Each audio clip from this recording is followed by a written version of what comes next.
Kumusta ba ang tahanan ninyo? Mapagpalang araw ng Huwebes, kapanalig. Kapistahan po ngayon ni San Ruperto.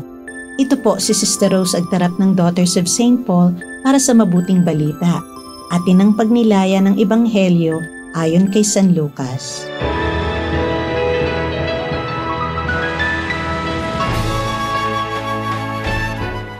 Minsay nagpalaya si Jesus ng isang demonyo at ito'y pipi.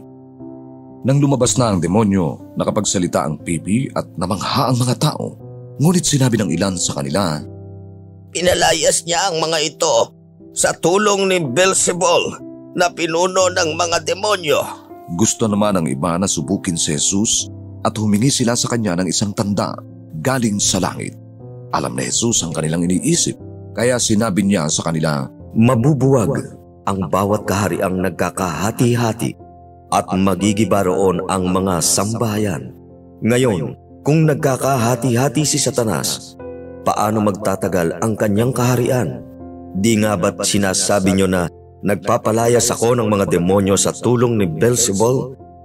Kung sa pamamagitan ni Beelzebul ako nagpapalayas ng mga demonyo, paano naman napapalayas ng inyong mga kaanib ang mga ito? Sila mismo ang nararapat sumagot sa inyo. Sa daliri ng Diyos ako nagpapalayas ng mga demonyo. Kaya sumapit na sa inyo ang kaharian ng Diyos. Kung nasasandatahang binabantayan ni malakas ang kanyang palasyo, hindi magagambala ang kanyang mga pag-aari. Subalit kung salakayin siya ng mas makapangyarihan sa kanya at talunin siya, maaagaw nito ang kanyang mga armas na kanyang inasahan at ipamamahagi ang kanyang mga ari-arian. Laban sa akin ang hindi panig sa akin at nagpapangalat ang hindi nagtitipong kasama ko."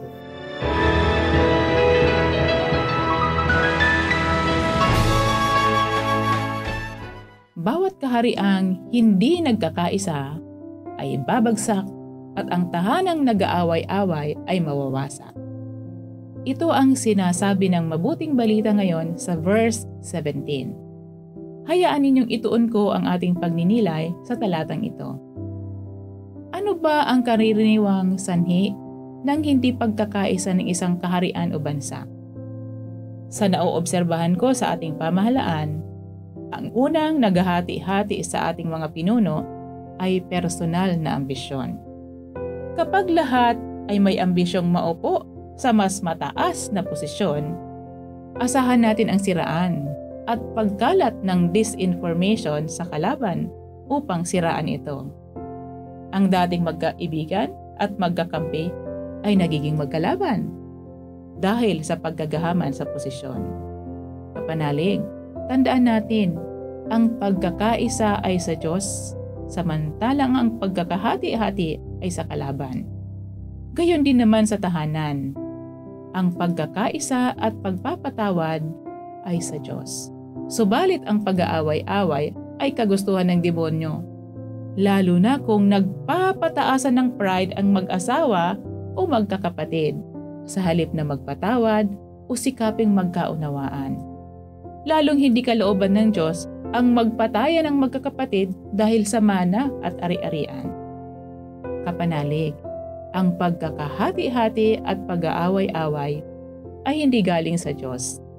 Taktika ito ng kalaban upang maghasik ng pagkamakasarili at pagkagahaman sa mundo. Samantalang ang pagkakaisa, pagpapatawad at pagpapakumbaba ay sa Diyos. Kung minsan, upang magkaisa, kailangang may magpakumbaba at magparaya. Mga gawaing hindi kaya ng demonyo. Nananatiling buo ang pamilya kung naghahari rito ang pag-ibig, pag-uunawaan at pagpapatawad na galing sa Diyos. Mga kapanalig, maraming salamat po sa inyong suporta sa aming misyon. Subscribe, like, and follow po lines sa aming social media accounts. Patuloy po kaming humihingi ng inyong tulong upang maipagpatuloy ang programang ito. Maaari po ninyong ipadala ang inyong love offerings at donasyon sa aming donations channels. Makakaasa po kayo na kasama lagi ang inyong mga intensyon at kahilingan sa aming panalangin araw-araw. Ito pong muli si Sister Rose na nag-aanyaya sa inyong manalangin. Panginoon, buksan mo ang aming mga puso sa iyong biyaya.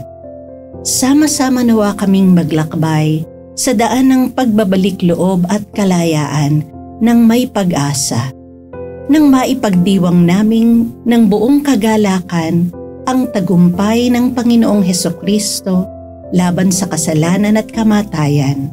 Amen. We are here to provide a new way of communicating and proclaiming the gospel.